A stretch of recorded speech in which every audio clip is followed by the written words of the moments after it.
7 años de construir una fortuna, y yo creía haber encontrado una segunda familia. 7 años en los que transformé el pequeño taller mecánico familiar al borde de la quiebra en un conglomerado líder en la fabricación de componentes para automóviles en la región, pero ni una sola vez me atreví a reclamar el mérito. Cedí toda la gloria a mi marido Javier, para que pudiera mantener la cabeza alta ante el mundo. Viví en ese silencioso sacrificio hasta una fatídica tarde en la que mi suegra, Carmen, a quien había cuidado devotamente durante 7 años, trajo de vuelta de Francia al antiguo amor de mi marido. Sin mediar palabra, me arrojó a la cara un cheque de 250.000 euros. Junto a él, una demanda de divorcio ya firmada por Javier. Luego, con frialdad, me ordenó: «Coge el dinero y lárgate de esta casa. Este lugar nunca te perteneció». En ese instante me quedé helada. El mundo entero se derrumbó bajo mis pies. Era una tarde de fin de semana. El cielo de Madrid, tras una lluvia de verano, estaba inusualmente fresco. Acababa de volver del gimnasio, llevando una caja de napolitanas de crema, las favoritas de mi marido.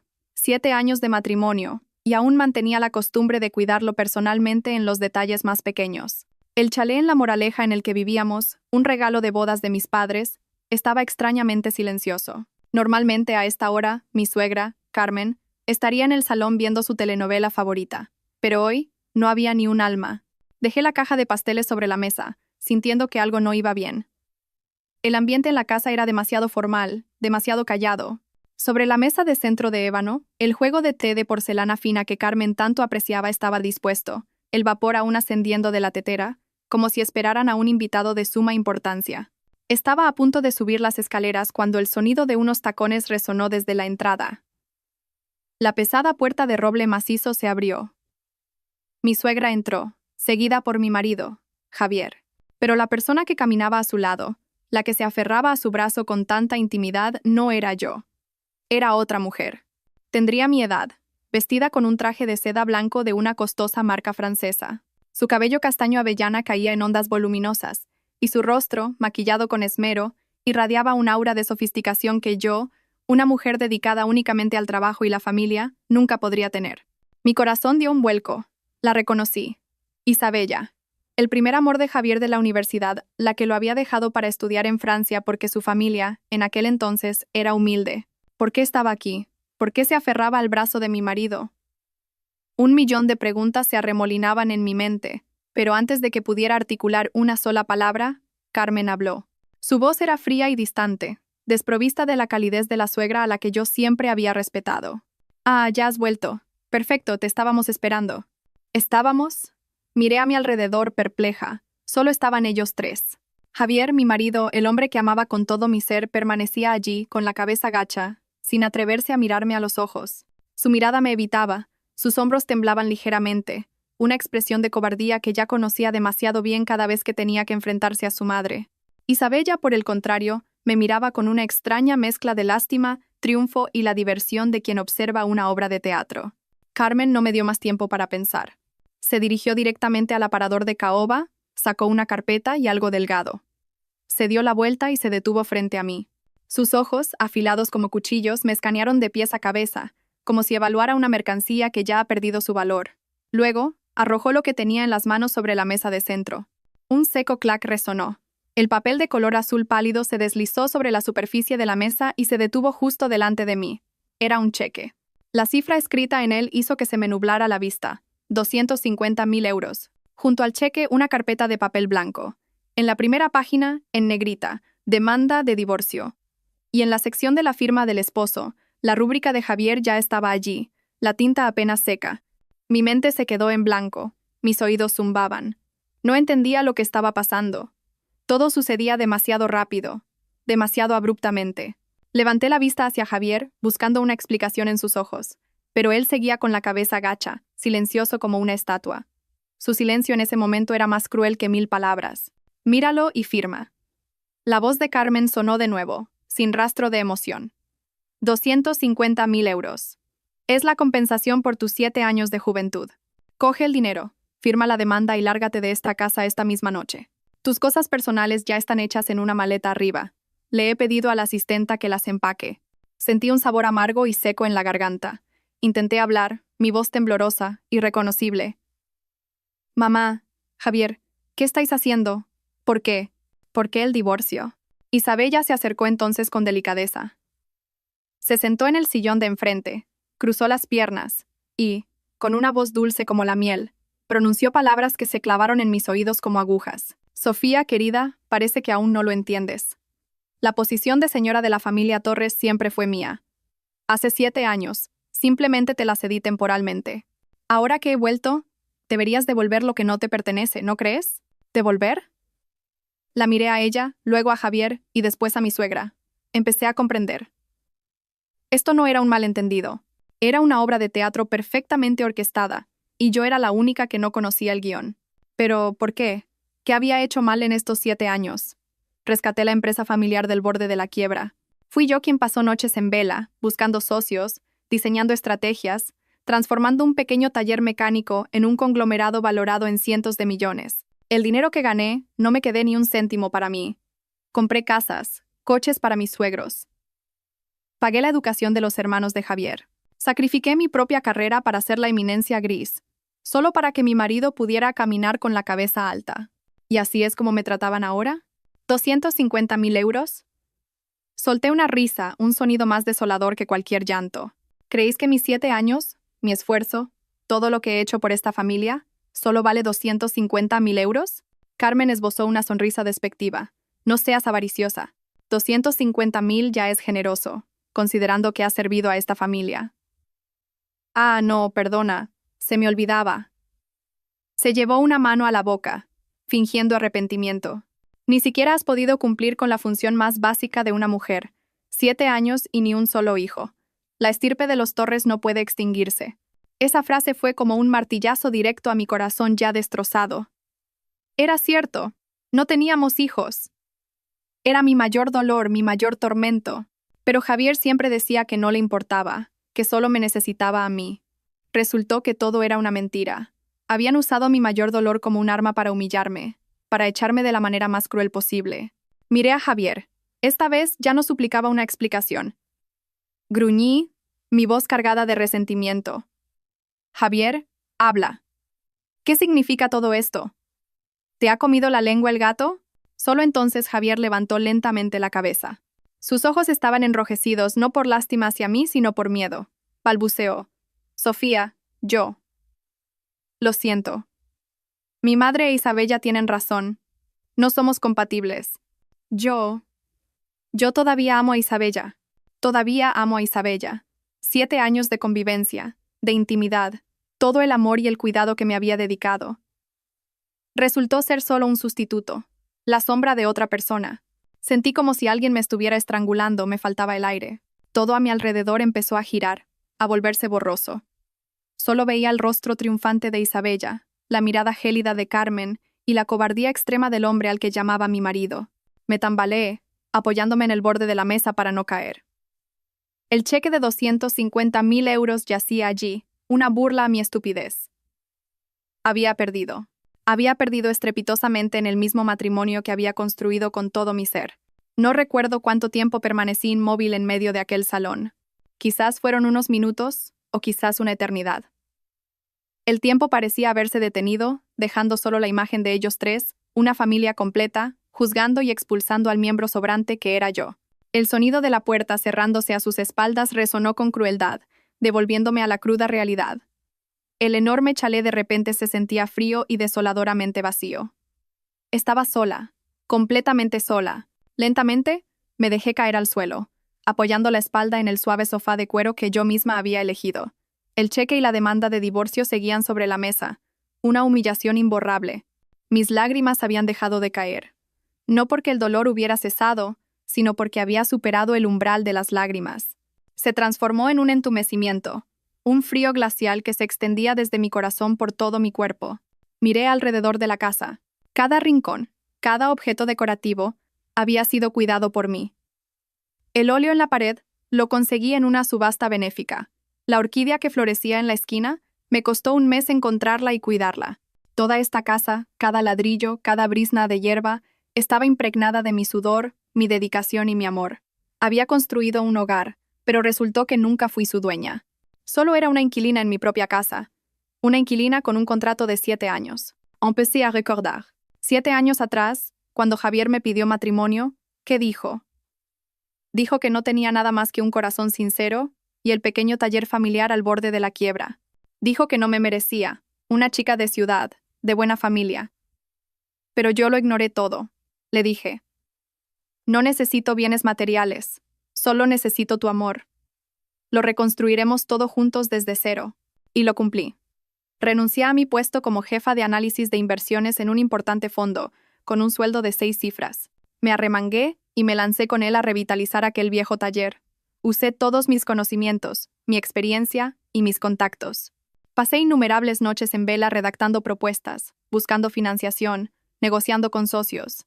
Recuerdo una vez, para cerrar un contrato crucial con unos socios de Japón, tuve que beberme yo sola una botella entera de sake, hasta el punto de acabar en urgencias. Al despertar, la primera persona que vi fue a Javier.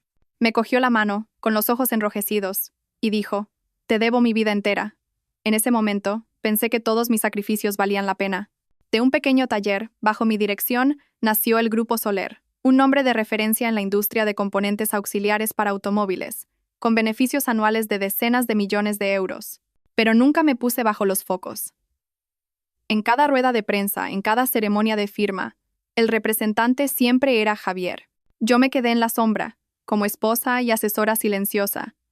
Quería que él fuera un hombre de éxito, admirado por todos. Creí ingenuamente que su éxito era mi éxito, que su felicidad era mi felicidad. No me guardé nada para mí. Todos los beneficios, todos los dividendos, los puse a su nombre para que los gestionara. Confiaba en él ciegamente. Pensé que éramos marido y mujer, una sola entidad, sin necesidad de divisiones. Qué equivocada estaba. Para ellos solo fui una herramienta, una máquina de hacer dinero.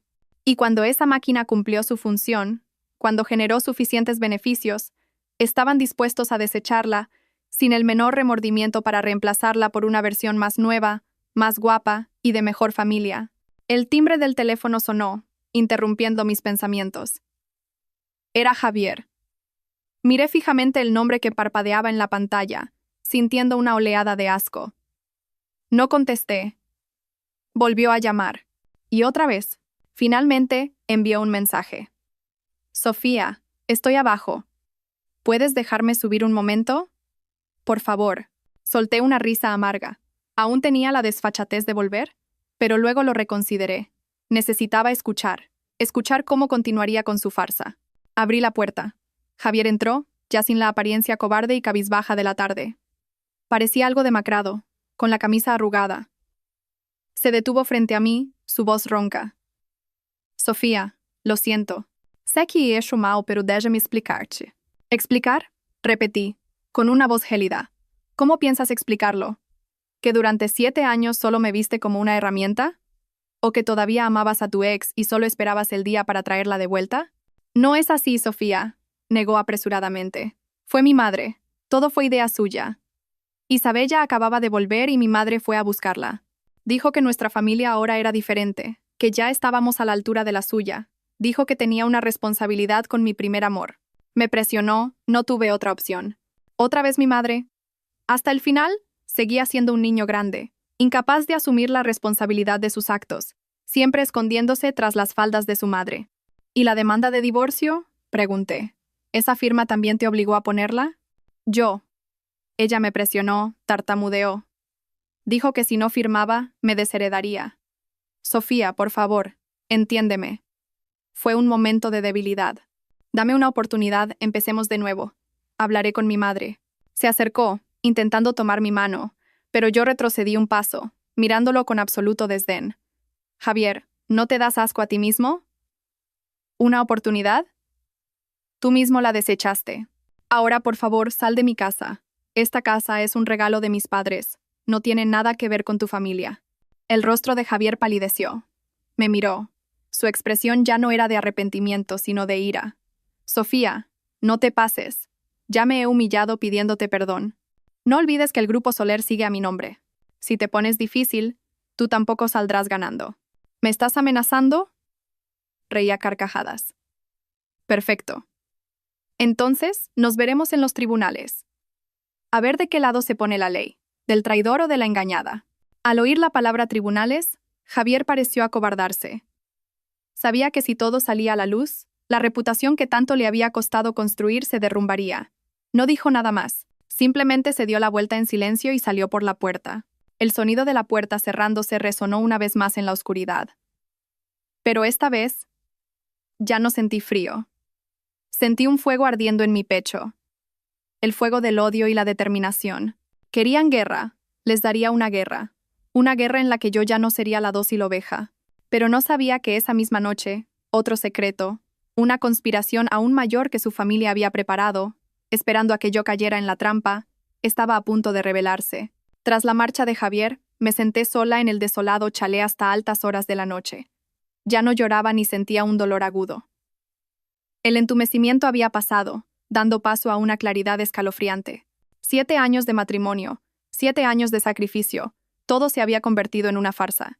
Me había engañado a mí misma durante demasiado tiempo, viviendo en una burbuja de color de rosa creada por mí y por aquel traidor. Ahora, la burbuja había estallado, devolviéndome a una realidad cruda y despiadada. Sabía que no podía quedarme aquí ni un segundo más. Todo en esta casa me recordaba a memorias falsas. Me asfixiaba. Subí al piso de arriba y abrí la maleta que Carmen había preparado amablemente.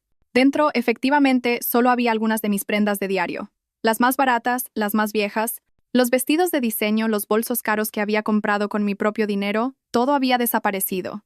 No solo querían echarme, querían despojarme hasta del más mínimo de mis bienes. Una sonrisa irónica se dibujó en mis labios. De acuerdo, no necesitaba esas cosas. Me iría con las manos vacías, tal y como querían, pero no me iría en silencio. Arrastré la maleta vacía fuera de la casa. Sin mirar atrás ni una sola vez, cogí un taxi. El único destino que se me ocurría en ese momento era la casa de mi madre. El apartamento de mi madre estaba en un distrito céntrico. No era lujoso, pero siempre estaba cálido y ordenado. Mi madre, Elena, era una profesora jubilada. Vivía sola desde que mi padre falleció. Una mujer amable, pero increíblemente astuta y fuerte. Probablemente, mi carácter fuerte lo había heredado en gran parte de ella. Cuando llegué a su puerta con la maleta a la 1 de la madrugada, no pareció sorprendida. Simplemente abrió en silencio, me hizo entrar y cerró la puerta. No preguntó, no me consoló. Fue a la cocina y me preparó una taza de infusión de jengibre caliente. «Bebe, para que entres en calor», dijo con voz tranquila. «Luego dúchate y cámbiate. Ya hablaremos de todo mañana por la mañana». La calma de mi madre hizo que yo, que estaba tensa como la cuerda de un violín, me relajara. Hice lo que me dijo. Después de la ducha, con mi pijama de siempre, me sentí como una niña que regresa a casa tras un largo viaje, encontrando el refugio más seguro. Esa noche, dormí profundamente, sin sueños. Quizás estaba demasiado agotada. A la mañana siguiente, cuando desperté, mi madre ya había preparado el desayuno. El aroma de un caldo casero inundaba el apartamento. Al ver el tazón humeante frente a mí, sentí un nudo en la garganta. ¿Cuánto tiempo hacía que no comía un desayuno preparado por mi madre? ¿Cuánto tiempo había estado absorta en el trabajo, en cuidar de esa falsa familia, olvidando que aquí había una madre que siempre me esperaba en silencio? «Come, hija». «Come y luego me cuentas», dijo, sirviéndome más pollo. Mientras comía, le conté todo, tratando de mantener la calma, pero mi voz temblaba. Le hablé de Isabella, del cheque de 250,000 euros, de la demanda de divorcio, de las crueles palabras de Carmen y de la cobardía de Javier. Pensé que mi madre se enfadaría, que lloraría, que maldeciría a la familia Torres. Pero no, solo escuchó en silencio, sus ojos volviéndose cada vez más profundos y afilados. Cuando terminé, dejó lentamente los cubiertos. No me secó las lágrimas. Me miró directamente y me hizo una pregunta que no tenía nada que ver. «Sofía, ¿recuerdas? Cuando eras pequeña te encantaba jugar al ajedrez. En la última partida que jugaste con tu padre, ¿qué te enseñó?» Me quedé helada. Los recuerdos volvieron. Papá dijo. Dudé. Papá dijo, cuando te acorralen, nunca pienses en sacrificar una pieza inútilmente. Mantén la calma, busca el punto débil del oponente y convierte tu propia posición desfavorable en una trampa. Exacto, asintió mi madre. Ahora mismo, estás en una partida así. Te han hecho jaque, pero eso no significa que hayas perdido. Mi madre comenzó a analizar cada palabra clara, lógica y contundente, como una estratega, no como una anciana profesora jubilada. Primero, ¿por qué te dieron 250,000 euros? No es una cantidad pequeña. Si solo quisieran echarte, podrían haber usado mucho menos. Esa cifra tiene un propósito. Es lo suficientemente grande como para que una persona normal se sienta compensada y firme en silencio. También es una cifra que ellos creen que alguien que ha creado una fortuna de cientos de millones despreciará. Están jugando con tu psicología. Quieren que por orgullo, por desdén, lo dejes pasar. Empecé a entender. Segundo, ¿por qué lo hicieron todo de forma tan abierta y descarada? ¿No temen que montes un escándalo? No, no lo temen. Al contrario, esperan que lo hagas. Cuanto más celosa y fuera de control te muestres, más parecerás una esposa abandonada que intenta aferrarse desesperadamente. Entonces la opinión pública se pondrá de su lado. Inventarán la historia de un marido que por amor verdadero tuvo el valor de dejar a una esposa que no podía darle hijos. Se convertirán en las víctimas. Cada palabra de mi madre era como un martillo que rompía el caos en mi cabeza. Todo empezaba a tener sentido. Entonces, ¿qué debo hacer ahora, mamá?, pregunté. Mi voz ya no era débil. Mi madre sonrió, una sonrisa llena de misterio y poder. Ahora vas a hacer exactamente lo que ellos quieren, pero a nuestra manera. Vas a volver a esa casa. ¿Volver? Me sorprendí. Sí, volverás. No como una esposa expulsada, sino como una esposa desconsolada que está considerando su oferta. Te mostrarás destrozada, digna de lástima, pero bajo ninguna circunstancia firmes la demanda de divorcio todavía. Tienes que ganar tiempo. ¿Para qué? Para que bajen la guardia. Y para que nosotras tengamos tiempo de reunir pruebas, dijo mi madre, sus ojos brillando con una luz afilada. Ellos creen que están jugando al ajedrez con una oveja. Les demostraremos con quién están tratando. Sofía, no quiero que te vengues. Quiero que reclames justicia.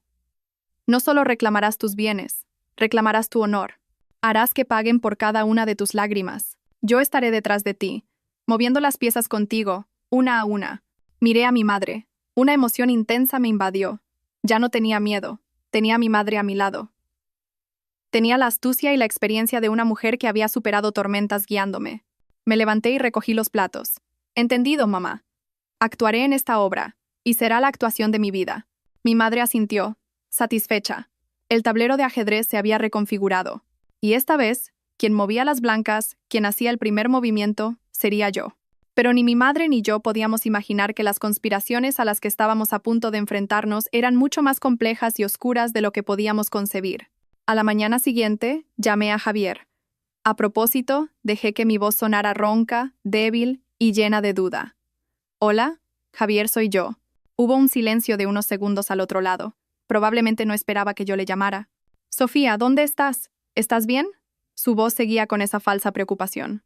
Estoy en casa de mi madre. He estado pensando toda la noche. No sé qué hacer. Todo ha sido tan repentino. Empecé a actuar. Controlé cada sollozo a la perfección. Pude oír su suspiro de alivio. Sofía, no llores más. Sé que estás en shock. A mí también me duele mucho. ¿Qué tal si vuelves a casa? Nos sentamos y hablamos tranquilamente. Pase lo que pase, esta sigue siendo tu casa. ¿Mi casa? Reí amargamente por dentro, pero mi voz seguía siendo un sollozo. ¿Sigue siendo mi casa? No es lo que piensas. Vuelve y te lo explicaré todo. Te estoy esperando en casa, dijo, con un tono lleno de anhelo. Está bien, respondí después de una pausa fingida. Volveré. Colgué. Mi madre, sentada frente a mí, asintió con satisfacción. Muy bien. El pez empieza a bajar la guardia. Recuerda, a partir de ahora, debes convertirte en la esposa más digna de lástima, la más indefensa. Cuanto más te subestimen, más fácil será que cometan errores. Respiré hondo. La obra había comenzado oficialmente. Regresé al chalet de La Moraleja a mediodía. No conduje mi Porsche, cogí un taxi. Tampoco vestí ropa elegante. Elegí un vestido viejo, de colores discretos, y fui sin maquillaje para mostrar mis ojos hinchados y mi aspecto cansado. Cuando entré, Javier ya estaba esperando en el salón. Se apresuró a cogerme el bolso, con un gesto tan atento como si nada hubiera pasado. ¿Has vuelto? Estarás agotada, ¿verdad? Sube a descansar. No dije nada, solo lo seguí en silencio escaleras arriba. Nuestro dormitorio estaba igual, nada había cambiado, pero sabía que, probablemente en unos días, tendría una nueva dueña. Sofía, dijo Javier, sentándose a mi lado en la cama y tomando mi mano. Sé que tengo la culpa, pero lo mío con Isabella fue en realidad un arreglo de mi madre. Ella quiere un heredero y tú. Realmente no tenía otra opción. Empezó de nuevo con su habitual cantinela de culpar a otros. Te quiero de verdad, pero tampoco puedo desobedecer a mi madre. ¿Qué tal si? ¿Qué tal si aceptas el dinero? Considéralo una garantía para tu futuro. Cuando las cosas se calmen, te prometo que encontraré la manera de compensarte. Actuaba de maravilla. El hijo obediente atrapado entre su madre y su esposa. El hombre desconsolado por no poder proteger su amor. Pero yo sabía que todo era mentira. Solo quería que firmara la demanda rápidamente para poder unirse legítimamente a su amante y a su enorme fortuna. Necesito tiempo para pensar, dije con voz débil, dándome la vuelta para fingir que lloraba. Claro, claro. Descansa. No te molestaré más, dijo, y salió sigilosamente de la habitación. En cuanto la puerta se cerró, me incorporé de un salto. Las lágrimas desaparecieron, reemplazadas por una mirada fría y afilada. Tenía que actuar de inmediato. Sabía que su despacho en la planta baja era donde guardaba todos los documentos importantes, pero no podía entrar abiertamente. Necesitaba una excusa. Esperé hasta la noche. Mientras Javier estaba abajo viendo la televisión, bajé con un viejo portátil mío en la mano. Javier, llamé con voz triste. Este portátil se ha estropeado. Quería recuperar algunas fotos antiguas nuestras y no puedo. ¿Podrías echarle un vistazo? Javier me miró de reojo y luego volvió a la pantalla del televisor. Déjalo ahí, mañana lo miro. Ahora estoy ocupado. Pero quiero verlas ahora, insistí con un tono caprichoso que rara vez usaba. Quizás al ver que parecía haberme ablandado, Javier no se atrevió a negarse. Se levantó a regañadientes. A ver, dámelo. Cogió el portátil y entró en su despacho. Ahí estaba. La oportunidad había llegado. Lo seguí. El despacho de Javier estaba impecablemente ordenado. Un gran escritorio de madera. Y, detrás, una estantería de documentos que llegaba hasta el techo. Es solo un problema de software. ¿Lo reinstalo?, dijo Javier tras examinar el portátil. Tardaré 1 hora más o menos. Sal y espera viendo la tele. Vale, asentí dócilmente y me di la vuelta para salir. Pero no fui lejos. Me escondí detrás de la puerta, esperando. Tal como había previsto, a los 15 minutos sonó el teléfono de Javier. Miró la pantalla y salió rápidamente al balcón a contestar. Sabía que era Isabella. No necesitaba escuchar para saber de qué hablaban. Me deslicé en el despacho como un gato. No tenía mucho tiempo. Mis ojos recorrieron rápidamente los cajones. Sabía que Javier tenía una costumbre. Siempre guardaba las cosas más importantes en un maletín de cuero negro que apreciaba mucho. El maletín estaba sobre una silla. Abrí la cerradura con cuidado. Dentro había una gruesa pila de documentos. Mi corazón latía con fuerza. Pasé rápidamente las páginas. Contratos, informes financieros, y entonces lo vi. Una carpeta separada. En el exterior ponía: Proyecto Ancla Dorada. Ancla Dorada. Anisabella. No podía ser. Abrí la carpeta. Dentro había un detallado plan de negocio para establecer una cadena de resorts de lujo en Ibiza. Y los titulares de la inversión no eran otros que Javier e Isabella. Pero lo que me dejó helada fue la sección del plan financiero. El capital total de inversión previsto era de 100 millones de euros. Y en el apartado de fuentes de financiación vi una línea escrita muy claramente. Capital proveniente de la liquidación de activos de Sofía, ex esposa, estimado en 50 millones de euros. Todo mi cuerpo se congeló. Resulta que los 250.000 euros eran solo un cebo. Su verdadero plan era apoderarse de todos mis activos. Ese cheque, esa demanda de divorcio, todo era solo el primer paso de una conspiración calculada con una crueldad infinita. No solo querían deshacerse de mí, querían exprimir hasta la última gota, convertir todo mi esfuerzo, mi sudor y mis lágrimas en los cimientos de su imperio empresarial. Temblando, saqué mi teléfono y fotografié cada página de ese plan. Cada número, cada línea, era una prueba irrefutable de su crimen. Justo en ese momento, oí los pasos de Javier que volvían. Me sobresalté, guardé rápidamente la carpeta en el maletín, dejé todo como estaba y salí corriendo de la habitación, con el corazón a punto de salirse del pecho. Cuando Javier entró, yo ya estaba sentada en el sofá, fingiendo estar absorta en la televisión. Había conseguido la primera prueba, una prueba contundente. Mi actuación ahora tenía un nuevo propósito. No solo reclamaría lo que era mío, sino que destruiría ese proyecto Ancla Dorada, destruiría sus sueños y les haría pagar por su codicia sin límites. Pero también sabía que sola no sería suficiente. Necesitaba más aliados. Y sabía dónde encontrar a esa persona. Al día siguiente, con la excusa de que quería ir a una iglesia para encontrar paz mental, Javier accedió sin sospechar nada. Incluso me dio algo de dinero, diciendo que era para donativos. Cogí su dinero, sintiéndome ridícula por dentro. Estaba usando mi propio dinero para hacerme un favor. Pero no fui a la iglesia. Conduje directamente a una dirección en el barrio de Salamanca. Era un pequeño pero prestigioso bufete de abogados, especializado en casos económicos. La persona que necesitaba ver era Marcos, un viejo amigo de la universidad, un hombre íntegro y extremadamente inteligente. Marcos había intentado salir conmigo, pero después de que eligiera a Javier, mantuvimos una buena amistad. Sabía que, en estas circunstancias, era la única persona en la que podía confiar. Cuando entré, Marcos estaba trabajando. Al verme, se sorprendió un poco, pero rápidamente me invitó a su despacho. «¿Cuánto tiempo sin verte, Sofía?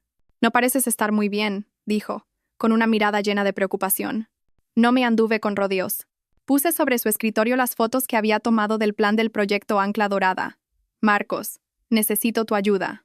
Le conté toda la historia, desde la farsa de la quiebra, la conspiración de la familia de Javier, hasta el plan de negocio que acababa de encontrar. Marcos escuchaba, su rostro cada vez más serio. Cogió cada foto, examinando cada detalle minuciosamente. «¡Increíble!», exclamó cuando terminé. «Son demasiado crueles y retorcidos. Sofía, has sido muy valiente al enfrentar esto sola». «No estoy sola», dije con firmeza. «Te tengo a ti». Marcos me miró. Sus ojos transmitían confianza y determinación. «De acuerdo, te ayudaré. Lo primero que debemos hacer es detener esta conspiración. Pero necesitamos más pruebas para demostrar su intención de apropiarse de tus bienes. Estas fotos son importantes, pero no son lo suficientemente sólidas para acusarlos en un tribunal». «¿Entonces qué hacemos?», pregunté. Marcos se quedó pensativo un momento. «Necesito que sigas actuando. Hazles creer que casi has aceptado tu destino, pero que todavía tienes dudas sentimentales. Sugiérele a Javier que transfiera una pequeña parte de tus bienes a su nombre primero, como una prueba de su amor, para que te sientas segura al firmar el divorcio. Si pica el anzuelo, será una prueba irrefutable de fraude y apropiación indebida». El plan de Marcos era audaz, pero también muy peligroso. Requería una habilidad actoral excepcional y nervios de acero. «¿Podrás hacerlo?», preguntó Marcos, con preocupación en los ojos. Asentí. «Lo haré». Al salir del bufete, me sentí con más fuerza. Ya no estaba sola en esta batalla. Esa noche empecé a ejecutar el plan. Preparé una cena suntuosa, los platos favoritos de Javier. También abrí la botella de vino que me había regalado en nuestro primer aniversario de bodas. Javier llegó a casa y se sorprendió mucho. «¿Hoy es un día especial?». «No», sonreí con tristeza. «Solo pensé que deberíamos tener una última cena perfecta». Lo he pensado bien. Quizás tu madre e Isabella tienen razón. No puedo hacerte feliz. Firmaré la demanda». Vi claramente un destello de alegría en los ojos de Javier, pero lo ocultó rápidamente, reemplazándolo con una expresión de dolor. «Sofía, no digas eso».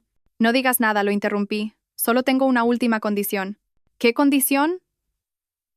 «Dímela. Haré lo que sea», respondió apresuradamente. Le serví una copa de vino, mi mirada perdida en la distancia. «Sé que 250.000 euros es mucho dinero, pero no lo necesito. Solo quiero algo que demuestre que, durante 7 años, tu amor por mí fue real. Quiero que aceptes este ático. Es un bien privativo mío, no tiene nada que ver con la empresa. Quiero transferírtelo, como el último regalo que puedo darte. Cuando vivas aquí, siempre te acordarás de mí». Javier se quedó paralizado. Me miró como si no pudiera creer lo que oía. Su reacción fue completamente inesperada. No aceptó con avidez. Negó con la cabeza. «No, Sofía, no puedo aceptarlo. Es tu casa, tu esfuerzo. No puedo». «¿Por qué no?», pregunté con voz entrecortada. «¿Lo desprecias? ¿O es que como nunca me amaste de verdad, no quieres nada de mí?». «No es eso», dijo confundido. «Es que es demasiado». Me levanté y fui hacia la ventana, dándole la espalda. «Lo entiendo. No necesitas decir nada más. Mañana firmaré la demanda y me iré». «Espera, Sofía», corrió a abrazarme por detrás. «No te vayas. Yo acepto. Lo aceptaré. Lo aceptaré para demostrarte que mi amor por ti es real». Apoyé mi cabeza en su hombro. Una sonrisa fría y triunfante se dibujó en mis labios, invisible para él. El pez había picado, y esta vez se había tragado el anzuelo, el sedal y la plomada. Al día siguiente, Javier y yo fuimos juntos a la notaría. Había preparado un falso expediente de donación del ático, redactado de forma descuidada, dejando a propósito lagunas legales que una persona normal difícilmente notaría. Tal como Marcos me había indicado, me concentré en mostrar el dolor y la reticencia de una esposa a punto de dejar a su marido. Javier, Cegado por la codicia, no sospechó nada. Firmó rápidamente todos los papeles. En el momento en que estampó su firma, supe que tenía la prueba decisiva. La prueba de su codicia y su engaño. Pero no sabía que, en ese mismo momento o en otro lugar, mi madre estaba ejecutando un movimiento aún más magistral. Un movimiento que dejaría a toda la familia Torres sin capacidad de reacción. Mientras yo ejecutaba a la perfección mi farsa de regalar el ático, en otro frente, mi madre había entrado en acción. No eligió la confrontación directa. Sabía que para derribar a una familia que valoraba tanto las apariencias como los Torres, había que atacar precisamente eso, las apariencias. Mi madre contactó a un viejo amigo, un periodista veterano con gran influencia en los medios. No le contó mi historia de forma lastimera. Simplemente filtró casualmente algunos rumores. Que el joven heredero del Grupo Soler, famoso por adorar a su esposa, se estaba preparando para divorciarse y casarse con su exnovia de alta cuna, que se decía que este divorcio podría ser una bomba financiera relacionada con conspiraciones de apropiación de bienes por valor de millones. Solo dijo eso, nada más. Con la agudeza de un periodista, el amigo de mi madre supo que tenía una mina de oro informativa. Se publicó un primer artículo, sin nombres, solo con iniciales. Pero con detalles tan coincidentes, todo el mundo empresarial de Madrid entendió de quién se trataba. El artículo fue como una piedra en un estanque en calma. La familia Torres, que se regodeaba pensando que me habían engañado, de repente se convirtió en el centro de todos los cotilleos. Los teléfonos de Carmen y su marido no paraban de sonar. Socios comerciales, amigos de la alta sociedad, todos llamaban para preguntar, entre curiosos y recelosos. La reputación de familia respetable y exitosa que tanto les había costado construir estaba en peligro. Empezaron a entrar en pánico. Y en su pánico, cometieron un error fatal. Empujaron a Isabella al centro de atención. Pensaron que haciendo pública la relación entre Javier e Isabella de forma oficial, podrían acallar los rumores, transformando la historia de una infidelidad y una robamaridos en un romántico cuento de amor reencontrado. Isabella, con el apoyo de Carmen, empezó a aparecer con frecuencia junto a Javier. Se mudó al chalet, la casa de la que yo me había ido. Empezó a cambiarlo todo, las cortinas, los cuadros, incluso las macetas que tanto me gustaban. Quería borrar cualquier rastro de mí, afirmar su posición como la nueva señora de la casa, y entonces comenzó su guerra psicológica conmigo. No me llamó, no me envió mensajes insultantes, eligió un método mucho más sutil y cruel. Empezó a publicar fotos de su feliz vida en redes sociales, deliberadamente en modo público. Un día, una foto suya sentada en mi antiguo despacho, con la mano sobre el portátil que yo usaba, con el pie de foto, familiarizándome con el trabajo de mi futuro marido. Al día siguiente, una foto de ella y Javier cenando a la luz de las velas en nuestro comedor, con la leyenda: la felicidad es simplemente estar con la persona que amas. El punto culminante fue cuando publicó una foto de un enorme anillo de diamantes en su dedo anular, junto a la mano de Javier sosteniendo la suya. El texto decía simplemente: sí, quiero. Cada foto, cada publicación, era como un cuchillo que se retorcía en mi herida. Quería provocarme, que me pusiera celosa, que perdiera el control. Quería que yo montara un escándalo para poder hacerse la víctima. La pobre mujer acosada por la celosa exesposa de su amado. Leí cada publicación, miré cada foto, sintiendo oleadas de ira. Pero no hice nada. No comenté, no respondí. Simplemente, hice capturas de pantalla de todo. Serían pruebas de su verdadera cara. Una tercera en discordia descarada y manipuladora. Mi silencio pareció enfurecer aún más a Isabella. Decidió atacar más fuerte. Una tarde, mientras estaba en el apartamento de mi madre, sonó el timbre. La asistenta abrió y entró corriendo, alarmada. Señora, señorita, están fuera la señorita Isabella y la señora Carmen. Mi madre y yo nos miramos. ¿Qué hacían aquí? Salimos al salón. Carmen e Isabella ya habían entrado por su cuenta y estaban sentadas cómodamente en el sofá, como si fueran las dueñas. Sofía, ¿todavía no has firmado?, empezó Carmen, con su tono condescendiente. Te di una semana para pensar. No te atrevas a retractarte. Creo que este asunto debería resolverlo un juez, respondí con calma. Isabella tomó la palabra, su voz dulce pero llena de provocación. Sofía, sé que todavía quieres a Javier, pero deberías aceptar la realidad. Él ya no te quiere. A quien ha elegido es a mí. Cuanto más te aferres, más patética parecerás. Se levantó, paseó por el salón, acariciando las antigüedades de mi madre. He oído que este apartamento también es herencia de su madre. ¿Qué suerte tienes? Has perdido un marido, pero todavía tienes un sitio al que volver. ¿Qué tal esto? Se detuvo y me miró fijamente. Acepta los 250.000 euros. Y con este piso, tendrás suficiente para vivir cómodamente el resto de tu vida. Deberías ser un poco más razonable. ¿Razonable? Mi madre, que había estado en silencio, habló de repente. Su voz no era alta, pero estaba cargada de autoridad. No solo reclamaría lo que era mío, sino que destruiría ese proyecto Ancla Dorada, destruiría sus sueños y les haría pagar por su codicia sin límites. Pero también sabía que sola no sería suficiente. Necesitaba más aliados. Y sabía dónde encontrar a esa persona. Al día siguiente, con la excusa de que quería ir a una iglesia para encontrar paz mental, Javier accedió sin sospechar nada. Incluso me dio algo de dinero, diciendo que era para donativos. Señorita, ¿sabe en casa de quién está? ¿Con quién está hablando? ¿Con qué derecho le dice a mi hija que sea razonable? Isabella se quedó un poco desconcertada por la presencia de mi madre, pero luego sonrió con desdén. Señora, solo le estaba dando un consejo sincero. Los tiempos han cambiado. Quien se adapta, sobrevive. Creo que debería aconsejar a Sofía que acepte la realidad para que todo se resuelva amistosamente. Gracias por su consejo. Sonrió mi madre, una sonrisa gélida. Antes de irse, Isabella se volvió, lanzándome una mirada llena de odio y una amenaza. Ya verás, te arrepentirás. Cuando la puerta se cerró, solté un suspiro de alivio. Pero mi madre no. Me miró, seria. Sofía, esa chica no es simple. Si ella y tu suegra se han atrevido a venir hasta aquí a provocar, es porque tienen un as en la manga que aún no conocemos. Las palabras de mi madre me sobresaltaron. Era cierto. La confianza de Isabella no era infundada. ¿Cuál era el secreto que ocultaban? ¿Un secreto que les hacía creer que tenían la victoria asegurada? El enfrentamiento en casa de mi madre fue una señal de alarma. La desfachatez y la confianza de Isabella debían provenir de un as en la manga que yo aún no podía anticipar. No podía quedarme tranquila. La advertencia de mi madre me obsesionaba. Tienen un as en la manga que aún no conocemos.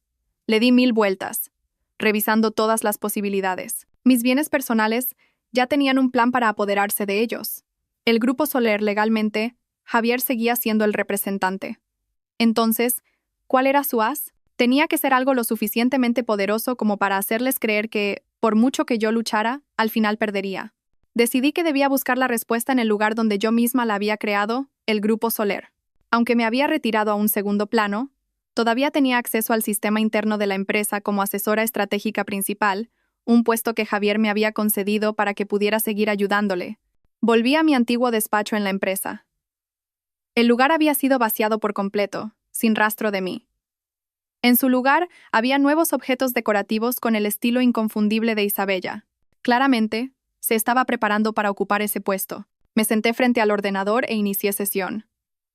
Todo parecía normal, pero sabía que las cosas más importantes nunca estarían a la vista. Empecé a revisar todos los contratos y transacciones financieras de los últimos 6 meses, el periodo desde el regreso de Isabella. Busqué cualquier anomalía, cualquier nombre o empresa relacionada con la familia de Isabella o sus contactos. Tras horas de búsqueda infructuosa, estaba a punto de rendirme. ¿Quizás estaba siendo paranoica? Justo cuando iba a apagar el ordenador, un viejo correo en la papelera llamó mi atención. El remitente era una dirección desconocida, y el asunto era solo una serie de números. Iba a eliminarlo, pero una corazonada me impulsó a abrirlo. Dentro no había texto, solo un archivo adjunto cifrado. Fruncí el ceño. Era un tipo de correo de alta seguridad que solo se usa en el sector financiero internacional. ¿Por qué estaba aquí? Usé mi software especializado para descifrar el archivo. El proceso tardó casi 1 hora. Cuando el archivo se abrió, apareció un contrato. Y al leer las primeras líneas, sentí que la sangre se me helaba. Era un contrato de transferencia de tecnología y marca entre el Grupo Soler y una empresa llamada Banza Holdings, con sede en Suiza. Según el contrato, el Grupo Soler aceptaba transferir toda su propiedad intelectual, patentes de tecnología clave y la marca Soler a Banza Holdings. A cambio, el Grupo Soler se convertiría en una filial, encargada únicamente de la producción, y tendría que pagar a Banza Holdings una enorme tarifa anual por derechos de autor. La persona que firmaba por parte del Grupo Soler no era otra que Javier, y la fecha de la firma era de un mes atrás, justo después del regreso de Isabella. Todo mi cuerpo temblaba. Lo entendí. Ese era su as en la manga. No necesitaban apoderarse de la empresa directamente. Habían usado una táctica mucho más sofisticada. Habían vaciado la empresa, convirtiendo al Grupo Soler, la gallina de los huevos de oro, en una cáscara vacía. Todo el valor principal, lo que tanto me había costado construir, había sido transferido legalmente al extranjero. Si yo ganaba el juicio y recuperaba el control de la empresa, lo único que obtendría sería una simple fábrica de ensamblaje, obligada a trabajar para pagar derechos por su propia tecnología. Mientras tanto, ellos se sentarían cómodamente en Suiza, disfrutando de todos los beneficios de Vansa Holdings. ¿Vansa Holdings? Ese nombre me sonaba. Busqué rápidamente información sobre la empresa. El resultado me dejó atónita una vez más. Vansa Holdings se había fundado hacía 3 meses, y su presidente del consejo de administración era el padre de Isabella, un conocido magnate. Esta conspiración no solo involucraba a Javier, Isabella y Carmen. Contaba con el respaldo de una poderosa fuerza financiera. Habían tendido una trampa perfecta. Habían calculado cada movimiento. Me habían convertido, a mí, la fundadora, en una empleada en mi propia tierra. La ira y la sensación de traición llegaron a su punto máximo. Pero no me derrumbé. Al contrario, en ese momento de oscuridad, una idea aún más audaz, un secreto aún mayor que solo yo conocía, brilló en mi mente. ¿Creían que se habían apoderado del corazón del Grupo Soler? Se equivocaban. Solo tenían la cáscara. Porque el verdadero corazón, su alma, yo lo había guardado en un lugar que nadie podría imaginar. Años atrás, cuando el Grupo Soler comenzó a desarrollar sus tecnologías clave, presentí los riesgos futuros. Con la ayuda de Marcos y algunos expertos financieros internacionales, había fundado en secreto otra sociedad holding, también con sede en Suiza, llamada Innova Ibérica. Todas las patentes más importantes, las tecnologías que daban al Grupo Soler su ventaja competitiva absoluta, no estaban registradas a nombre del Grupo Soler, estaban registradas a nombre de Innova Ibérica. Y yo, Sofía, era la única propietaria de esa empresa. El Grupo Soler solo era la entidad autorizada para usar esas tecnologías a través de un contrato de licencia interno que solo yo y unos pocos confidentes conocíamos. Javier, a pesar de ser el director general, nunca tuvo acceso a esos documentos. Solo sabía que el Grupo Soler poseía esas tecnologías, pero no que legalmente no pertenecían a la empresa. Pensaron que habían vaciado el Grupo Soler, pero en realidad, lo que transfirieron a Vansa Holdings eran solo tecnologías secundarias, patentes a punto de expirar, y, lo más importante, un contrato de uso de tecnología de duración limitada con Innova Ibérica. Ese contrato expiraría en 2 meses. Sentada frente al ordenador, una sonrisa gélida apareció en mis labios. Esta obra se ponía cada vez más interesante. Ellos habían jugado su as. Ahora era mi turno de revelar el mío. No solo recuperaría lo que era mío, haría que Vansa Holdings, que toda la familia de Isabella, pagara un precio muy alto por atreverse a enfrentarse a mí. Esta batalla ya no era un simple divorcio. Se había convertido en una verdadera guerra comercial. Y en este campo de batalla, era yo quien poseía el arma definitiva. Tras descubrir la conspiración y mi verdadero as en la manga, supe que era hora de acelerar la partida. Necesitaba crear un shock, un caos, para forzarles a cometer más errores y caer en mi trampa. El plan de la falsa quiebra que mi madre había ideado ahora se convertía en el movimiento perfecto, pero a una escala mucho mayor. Convoqué una reunión de emergencia con mis confidentes en el Grupo Soler, el jefe de producción, el director financiero y el director comercial. Eran personas que me habían seguido desde el principio. No les oculté nada. Puse sobre la mesa el contrato con Vansa Holdings. El Grupo Soler ha sido vendido, dije con calma pero con peso. Y quien nos ha vendido es el director general Javier. La sala quedó en silencio. La conmoción y la indignación eran evidentes. Les presenté mi plan. Vamos a crear una crisis ficticia, una farsa de quiebra. El departamento comercial filtraría la posible cancelación de grandes contratos. Producción ralentizaría el ritmo. Y contabilidad presentaría un informe interno mostrando grandes pérdidas. ¿El objetivo?, preguntó el director comercial. Crear pánico, respondí. Cuando se extienda el rumor de la quiebra, las acciones se desplomarán. Los inversores venderán. Los bancos y socios presionarán a Vansa Holdings, los nuevos dueños. Veremos cómo manejan este desastre. Todos entendieron el riesgo, pero al ver mi determinación, se unieron. Haremos lo que diga, Sofía. La obra comenzó. Los rumores sobre las dificultades financieras del Grupo Soler se extendieron. Las acciones empezaron a caer. Mientras tanto, yo volví a mi papel de esposa desconsolada. Llamé a Javier, llorando, diciéndole que la empresa tenía problemas graves. Él, regodeándose en su supuesto éxito, apenas me consoló. Tranquila, todo se arreglará, dijo con indiferencia. Su apatía me dio la excusa perfecta para actuar de forma desesperada. Empecé a contactar con tiburones financieros, en realidad, amigos de mi madre que colaboraban en la farsa, para vender mi participación en el Grupo Soler a un precio de saldo. La noticia de que Sofía, la cofundadora, estaba vendiendo para huir fue la bomba final. Confirmó todos los rumores. Las acciones no solo cayeron, se desplomaron. Los inversores entraron en pánico. Los bancos exigieron explicaciones al Grupo Soler y Avanza Holdings. La familia de Javier e Isabella no lo vieron venir. Pasaron de la cima del triunfo al fondo del caos. Acababan de comprar una empresa multimillonaria que ahora corría el riesgo de convertirse en papel mojado. El teléfono de Javier debía de estar ardiendo. La presión de su suegro, de los bancos, de los accionistas. ¿Qué haría? Volvería a mí. Pero esta vez, no como un benefactor, sino como alguien que necesitaba ayuda. Y ese sería el momento en que mi segunda trampa se cerraría. Pero nunca imaginé que, en su pánico, harían una petición aún más descarada y cruel de lo que había previsto. La tormenta que creé fue más devastadora de lo esperado. En 3 días, el valor del Grupo Soler se había evaporado en más de un 60%. Mi teléfono también empezó a sonar sin parar. La primera en llamar fue Carmen. Su voz ya no era altiva, sino temblorosa. Sofía, ¿qué demonios estás haciendo? La empresa está en ruinas. Ah, sí, respondí con inocencia. Yo tampoco entiendo nada. Solo sé que debemos mucho dinero. Quizás vayamos a la quiebra. Tengo mucho miedo. Quiebra. No puede ser, gritó. Tienes que hacer algo. Tú eres la más lista. Me reí por dentro. Ya no puedo hacer nada, mamá. Lo he intentado todo. Y colgué. Luego llamó Javier, furioso. Sofía, ¿qué has hecho? ¿Por qué vendiste las acciones sin consultarme? Tenía miedo. Volví a mi papel de víctima. Oí que la empresa iba a quebrar y quise recuperar algo de dinero. Lo siento. ¿Algo de dinero? Tu acción ha hundido todo, gritó. Los bancos exigen el pago. Los socios cancelan contratos. El padre de Isabella está furioso. Todo es culpa tuya. Qué irónico. Pero seguí actuando. Entonces, ¿qué hacemos ahora, Javier? No lo sé. Hubo un silencio. Luego, bajó el tono. Bueno, ya está hecho. Aún queda una última opción. ¿Cuál? Mi suegro y yo hemos hablado. Para salvar la empresa, necesitamos una gran inyección de capital. Y la única persona que puede ayudarnos ahora es tu madre. Ahí estaba. Su verdadero objetivo. No solo querían mi empresa, querían hasta el último céntimo de mi madre. Su codicia no tenía límites. No, Javier, no puedo. Rechacé. Ya he decepcionado a mi madre una vez. Tienes que hacerlo, me interrumpió, suplicante. No es solo salvar la empresa, es salvarme a mí, nuestro futuro. Dile a tu madre que es solo un préstamo. Cuando superemos esto, se lo devolveré con intereses. Me arrodillaré ante ella si es necesario. Necesitamos al menos 10 millones de euros.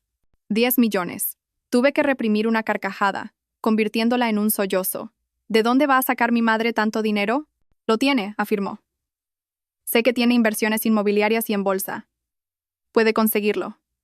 Sofía, te lo ruego. Solo esta vez. Tras mucha lucha y persuasión, acepté a regañadientes hablar con mi madre.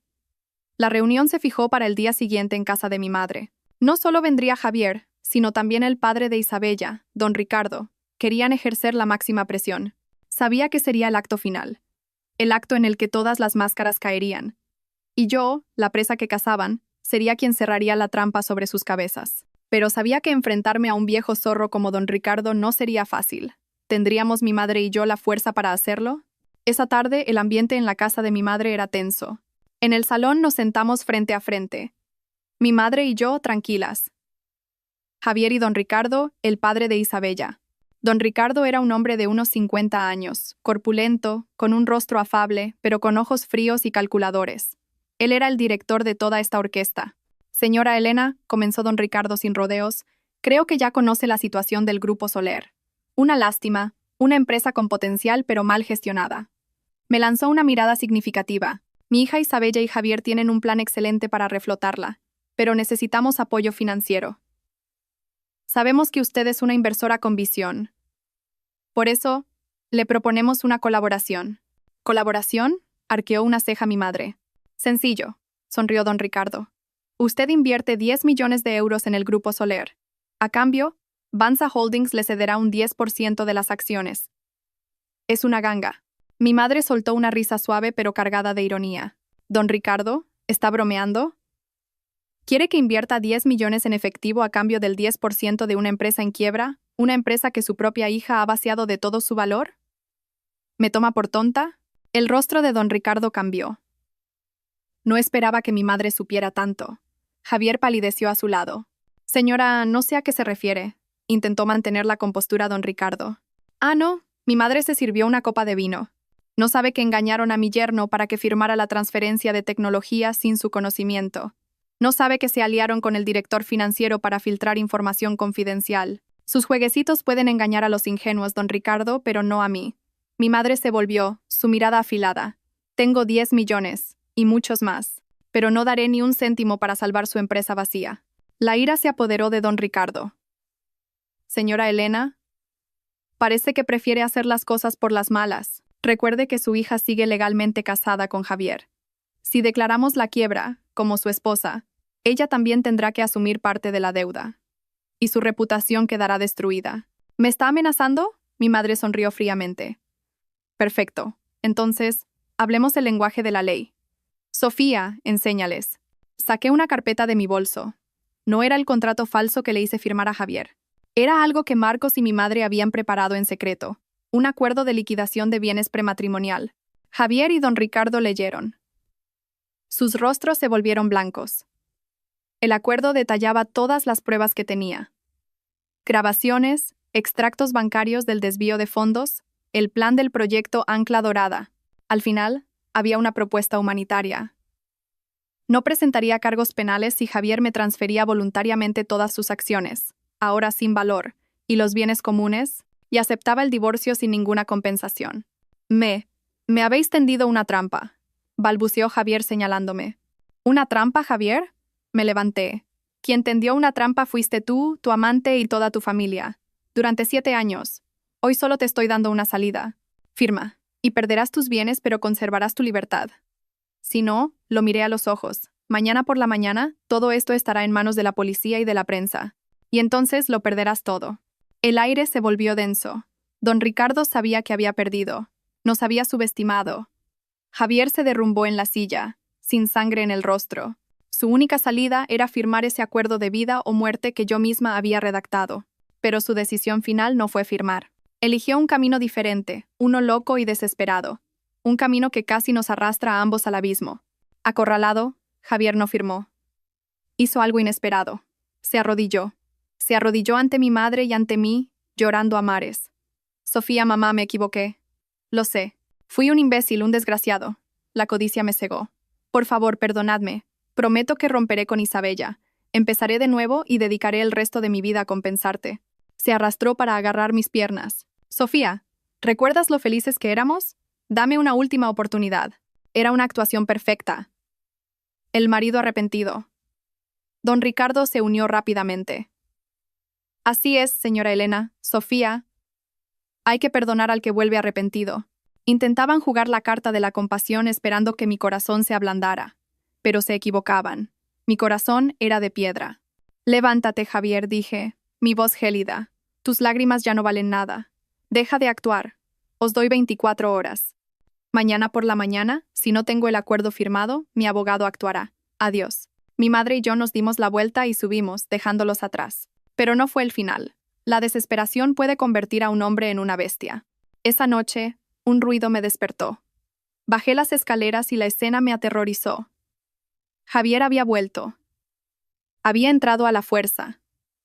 En su mano sostenía un cuchillo. Su rostro desfigurado por la rabia. Sofía, ¿crees que puedes destruirme tan fácilmente? No firmaré. Si os traigo, tú traes conmigo. Se abalanzó sobre mí. Grité. Por suerte, mi madre había previsto lo peor y había instalado una alarma de pánico. La sirena resonó. La seguridad del complejo llegó en minutos y redujo a Javier antes de que pudiera hacerme daño. Ese fue el punto de no retorno. Su intento de agresión lo convirtió en un caso penal. Fue arrestado esa misma noche. La guerra ya no era en los tribunales, era una lucha por la supervivencia. Gracias a su locura, todo se resolvió rápidamente. Ante la perspectiva de la cárcel, la familia de Javier y don Ricardo no tuvieron más opción que aceptar todas mis condiciones. El divorcio se firmó. Lo recuperé todo, pero el precio fue una profunda cicatriz emocional. Para celebrar, Mi madre organizó una fiesta, pero no una fiesta cualquiera. Un escenario donde la justicia sería honrada y los traidores recibirían su juicio final, el de la sociedad. Alquilamos el salón más lujoso del Hotel Palace.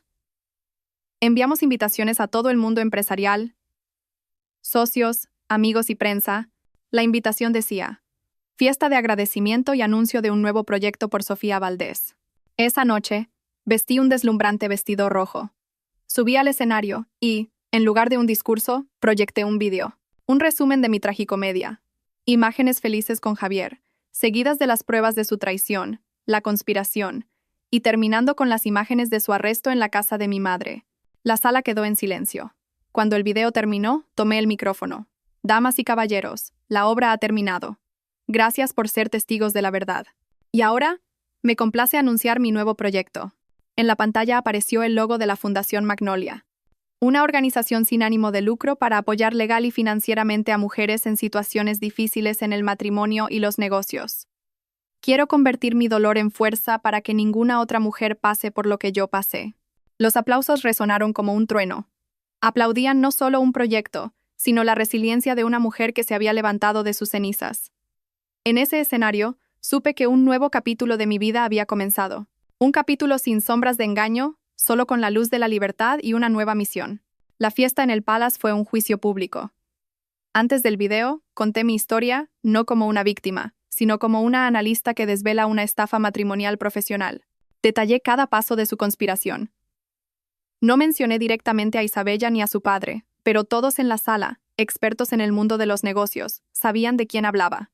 La parte más impactante fue cuando incluí en el video una grabación del antiguo director financiero, obtenida gracias a su arrepentimiento, donde Javier se jactaba de lo fácil que era engañar a mujeres con dinero y carencias afectivas.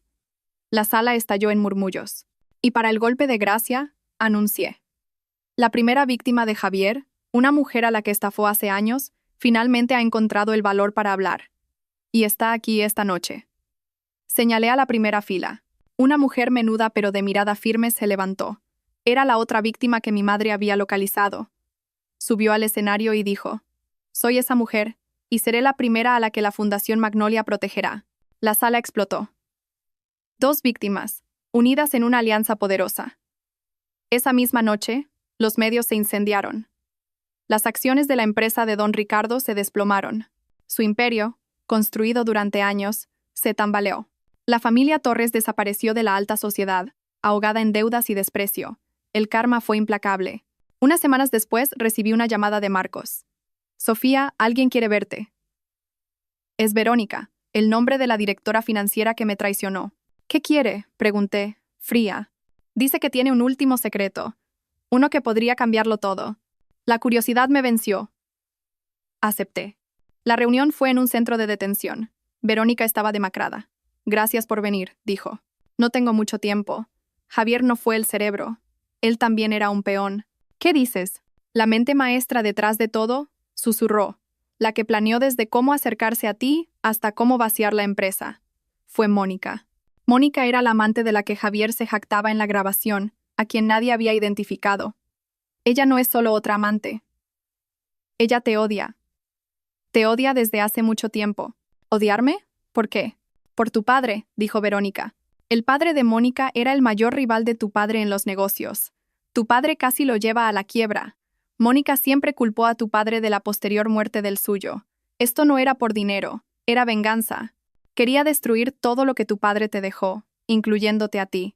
La verdad final, más oscura y retorcida de lo que jamás imaginé.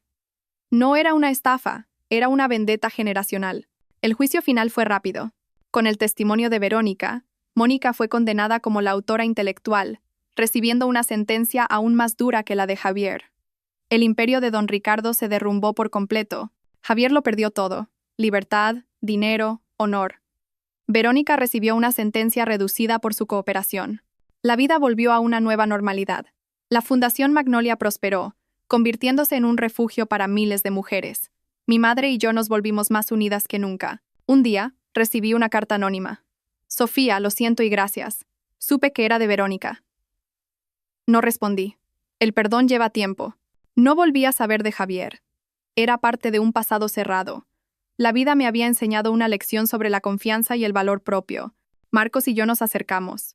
Él me había apoyado en todo, no como un abogado, sino como un amigo. Nuestra relación floreció lentamente, basada en la sinceridad y el respeto mutuo. Un año después, en una playa de Cádiz, me pidió matrimonio con un anillo hecho de juncos.